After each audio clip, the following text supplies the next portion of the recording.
اس کے بعد جو ہے 310 نمبر جو روایت ہے اس کی طرف توجہ فرمائیں۔ یہ جناب اسبغ بن نبات جو ہیں وہ امام علی علیہ السلام سے نقل کرتے ہیں۔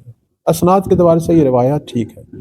انہ قال، مولا علی علیہ السلام فرماتے ہیں کہ یاتیکم بعد الخمسین والمئۃ امراء کفرہ، کہ 150 سال کے بعد آپ کے پاس جو ہیں وہ کون آئیں گے؟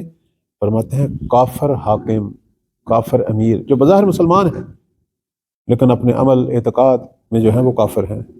جو کچھ ان سے ہم دیکھیں گے پتہ نہیں لگے گا کہ یہ مسلمان ہیں۔ اور اس کے بعد فرماتے ہیں وَأُمَنَاءُ خَبَنَا، اور ایسے لوگ امین بنیں گے، یعنی امور ایسے لوگوں کے ہاتھوں میں آئیں گے کہ جو خائن ہیں۔ اور افاء فسقا، اور وہ جو اہل علم ہیں، اہل معرفت ہیں، وہ فاسق ہوں گے، یعنی بد عمل ہوں گے۔ اور اس کے بعد فرماتے ہیں فَتَكْثُرُ التُّجَّارُ، تاجروں کی تعداد زیادہ ہو جائے گی، لیکن تقل الارباح، لیکن جو لوگوں کو فائدہ ہونا چاہیے تجارت سے، جو حلال پرافٹ ہے، وہ بہت کم ہوگا، جس کا نتیجہ کیا نکلے گا؟ یفش الربا، سود بڑھ جائے گا، ناجائز پرافٹ جو ہے وہ بڑھ جائے گا۔ وَتَكْثُرُ اولاد الزنا، اور ادھر زنا زادے جو ہیں وہ زیادہ ہو جائیں گے۔ تغمر صفا، البتہ یہاں صفا کئی معنوں میں ہے۔ ایک معنی تو یہ ہے کہ خون ریزی جو ہے وہ بھی بڑھے گی، اور بعض کہتے ہیں وہی حرام نسل جو ہے وہ بڑھے گی، اور ہر حوالے سے ٹھیک ہے، یعنی برائی بڑھے گی۔ تناکر المعارف، اور دین، اچھی باتیں، علم کی باتیں جو ہیں ان کا انکار ہوگا۔ اس کے بعد فرماتے ہیں تو عظم الاہلہ، اہلہ جو ہے اس کا معنی جو عربی اصطلاح میں وہ لڑکے ہیں، یعنی وہ جوان لڑکے یا نوجوان لڑکے جو خوبصورت ہیں، کہتے ہیں کہ ان کا احترام ہوگا۔ مطلب کیا ہے؟ قوم لوط والے کام جو ہیں وہ انسانوں میں بڑھ جائیں گے۔ وَتَكْتَفِ النِّسَاء بِالنِّسَاء، خواتین جو ہیں وہ خواتین پر اکتفا کریں گی، جیسے آج کل بھی ہم دیکھ رہے ہیں ہم جنس پرستی بڑھ رہی ہے، حتیٰ بعض ممالک میں اس کو رسمی حیثیت حاصل ہو رہی ہے، یعنی ایسے گناہ سر عام، اور ان کو باقاعدہ قانونی حیثیت دی جا رہی ہے کہ جو اللہ کو غضبناک کرتے ہیں۔ والرجال بالرجال، مرد پہ اکتفا کریں گے، خواتین پہ۔ فحدث رجل عن علی ابن ابی طالب، کہتے ہیں کہ یہ جس شخص نے یہ روایت امیر المؤمنین علیہ السلام سے جو ہے وہ نقل کی اور ان کے بارے میں گفتگو کر رہا تھا، اس کے بعد اس نے کہا کہ انہ قام الیہ رجل، کہ ایک شخص جو ہے وہ امیر المؤمنین کی گفتگو کے درمیان کھڑا ہو گیا۔ اینا تحدث بہذا الحدیث، جب مولا یہ جملات فرما رہے تھے وہ کھڑا ہو گیا۔ فقال له، اور اس نے کہا یا امیر المؤمنین، اے مومنوں کے امیر، وکیف نصنع فی ذلک الزمان، اس دور میں اگر ہم ہوں تو ہم کیا کریں؟ فرمایا فقال الحرب فقط فرار، یعنی اپنے آپ کو بچانا۔ یہاں فرار سے مراد جو ہے اس طرح کے محافل، اس طرح کے لوگوں سے، اس طرح کے کلچر سے دوری اختیار کریں، اپنے آپ کو، اپنی بچوں کو، اپنی فیملیوں کو بچائیں۔ اس کے بعد فرمایا کہ فَإِنَّهُ لَا يَزَالُ عَدْلُ اللَّهِ مَبْسُوطًا عَلَى هَذِهِ الْأُمَّةِ، کہ یہ جو اتنی برائیوں کے باوجود پھر بھی پروردگار کا جو عدل جاری رہے گا، یعنی خدا کی رحمتیں، خدا کی طرف سے رزق، جو کچھ خدا نے بالآخر اس مخلوقات کو دینا ہے وہ دیتا رہے گا۔ کب؟ ما لم یمل قراؤہم الی امراء، قراء سے مراد یعنی ویسے تو قاریان قرآن ہیں، علماء کی طرف اشارہ ہے کہ جب تک یہ قرآن کے قاری یا علماء جو ہیں وہ امراء کی طرف، حاکموں کی طرف مائل نہیں ہوتے، یعنی درباری لوگ نہیں بنتے، درباری علماء جب تک نہیں بنتے، یعنی جب تک کچھ نہ کچھ علماء ایسے رہیں جو حق بیان کرتے رہیں، اس وقت تک اللہ کی طرف سے بھی نعمات کا سلسلہ جاری رہے گا۔ وما لم یزل ابرارہم ینہا فجارہم، اور جب تک نیک لوگ جو ہیں وہ برے لوگوں کو نہیں نہ کرتے رہیں، جب تک نیک لوگ برے لوگوں کو امر بالمعروف اور نہی عن المنکر جو ہے وہ کرتے رہیں گے، اس وقت تک جو ہے یہ سلسلہ جو ہے پروردگار کی رحمت کا یہ جاری رہے گا۔ فَإِن لَمْ يَفْعَلُوا، اگر یہ لوگ یہ نہ کریں، مثلا علماء جو ہیں وہ عمرہ کی طرف مائل ہو جائیں، یعنی حکومت کی منشا کے مطابق دین بیان کریں، اور نیک لوگ جو ہیں وہ امر بالمعروف کرنا چھوڑ دیں، لوگوں کو برائی سے روکنا چھوڑ دیں، اس وقت کیا ہوگا؟ کہتے ہیں ثم استنفروا، یعنی بظاہر علماء یا نیک لوگ اظہار نفرت تو کریں لیکن عملاً جو ہے وہ لوگوں کو نہ روکیں. فقالوا لا الہ الا اللہ، اور اپنی زبان سے صرف کہیں لا الہ الا اللہ. فقال اللہ فی عرشہ، تو اس وقت اللہ تعالیٰ عرش پہ کیا کہے گا کہ کذبتم لستم بہا صادقین، تم جھوٹے ہو، تم خود بھی ان امور میں سچے نہیں. دیکھیں یہاں ایک نقطہ جو واضح ہو رہا ہے وہ یہ کہ جب بھی ایسے حالات طاری ہوں، جیسے کہ آج بھی ایسے حالات ہیں کہ ہم برائیوں کو اور شر کو پھیلتا ہوا دیکھتے ہیں، اس صورت میں نیک لوگوں کا اور بالخصوص علماء کا جو وظیفہ ہے وہ یہ ہے حق کو بیان کریں، امر بالمعروف کریں، نہی عن المنکر کریں، وَإِلَّا عذاب الہی کا شکار ہوں. اگر آپ قرآن مجید کے اندر دیکھ رہے ہیں کہ قوم عاد، قوم سمود، قوم لوط، کئی اقوام پر اللہ کا عذاب جو ہے وہ جاری ہوا، ہلاک ہو گئیں.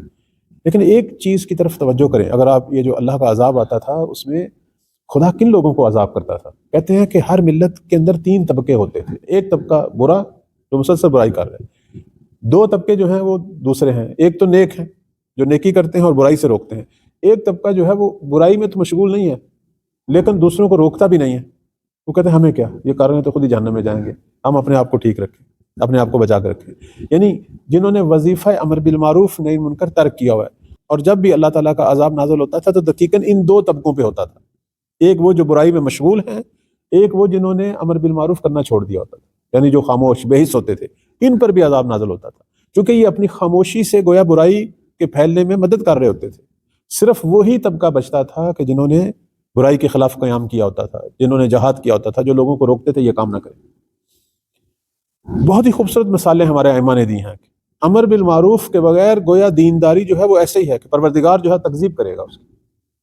ابھی آپ دیکھیں اس وقت میں چھوٹا سا جو ہے وہ مسئلہ آپ کی خدمت میں بیان کروں. ہمارے ہاں بہت زیادہ جو ہے لوگوں کو زور دیا جا رہا ہے کہ مختلف قسم کے اذکار، مختلف قسم کی عبادات اور مساجد، امام بارگاہ، ان چیزوں کو بہت زیادہ اہمیت ہے اور ہونی بھی چاہیے، بہت زیادہ سجاوٹ، اور وہاں مختلف اعمال، مناسک، اور جب مخصوص راتیں آتی ہیں تو پوری پوری رات شب بیداری.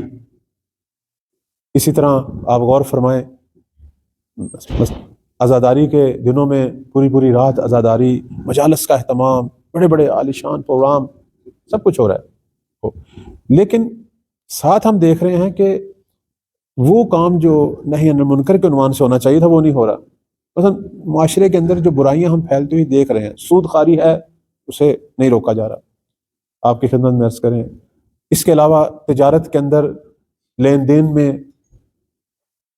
کتنے ہی مسائل کا سامنا ہے. اس وقت سب سے بڑا مسئلہ ہمارے بازار کا ہے. بازار کے اندر ناجائز پرافٹ ہے، جھوٹ بولا جا رہا ہے، ذخیرہ اندوزی ہے.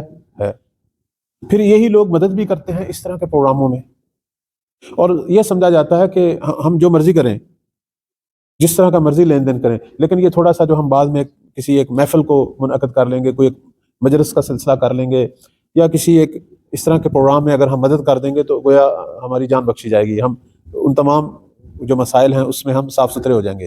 یہاں پروردگار کیا کہہ رہا ہے کہ وہ لوگ جو صرف اپنے اندر نفرت رکھیں اور بشک منہ سے کہیں لا الہ الا اللہ، تو اللہ انہیں کیا کہہ رہا ہے؟ کذبتم، جھوٹے ہو تم لوگ، لستم بہا صادقین، اگر تم الہی لوگ ہوتے تمہارا عمل بھی صاف ہوتا. اچھا پھر ایک مزے کی بات ہے، یہی لوگ کہ جو خود بہت سارے مسائل کے جاڑ ہوتے ہیں، محفلوں میں بیٹھ کے نفرت کا اظہار کر رہے ہوتے ہیں کہ یہ کام ٹھیک نہیں ہو رہے ہیں، غلط ہو رہے ہیں، اور بظاہر جو ہے ان تمام مسائل میں، ان تمام مراسم عبادتوں میں سب سے آگے آگے ہوتے ہیں، بلکہ بانی ہوتے ہیں، اور ان کے لیے باقاعدہ دعائیں ہو رہی ہوتی ہیں. لیکن بازار کے اندر یہ شخص جو ہے یہ جلاد سے کم نہیں ہوتا، بے رحم ترین شخص ہوتا ہے، مالی اعتبار سے کسی پہ رحم نہیں کرتا.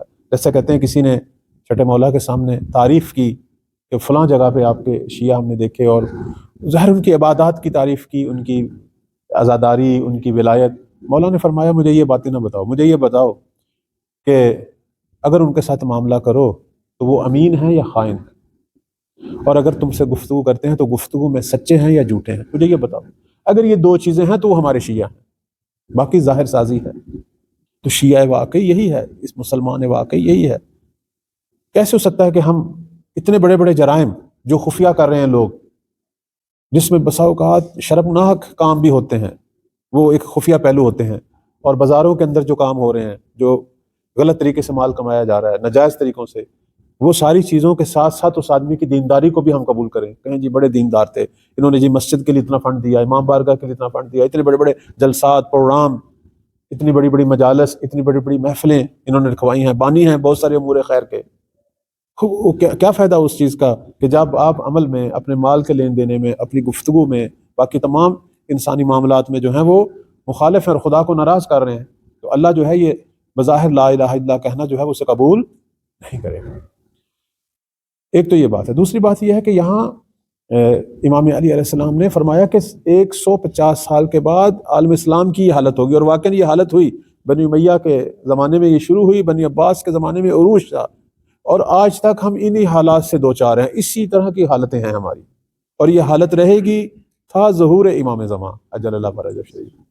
اس وقت یہ سارے اوضاع دنیا کے بدلنے ہیں، بالخصوص عالم اسلام کے، اور وہ قوم اور وہ ملت بالآخر سامنے آئے گی کہ جس نے جنگ کرنی ہے ان لوگوں سے، اور امر بالمعروف نہی منکر کرنا ہے، اہل بدعت اور اہل انحراف سے جنگ کرنی ہے، اور معاشرے میں برائیوں کے روک تھام کے لیے اپنا کردار ادا کرنا ہے۔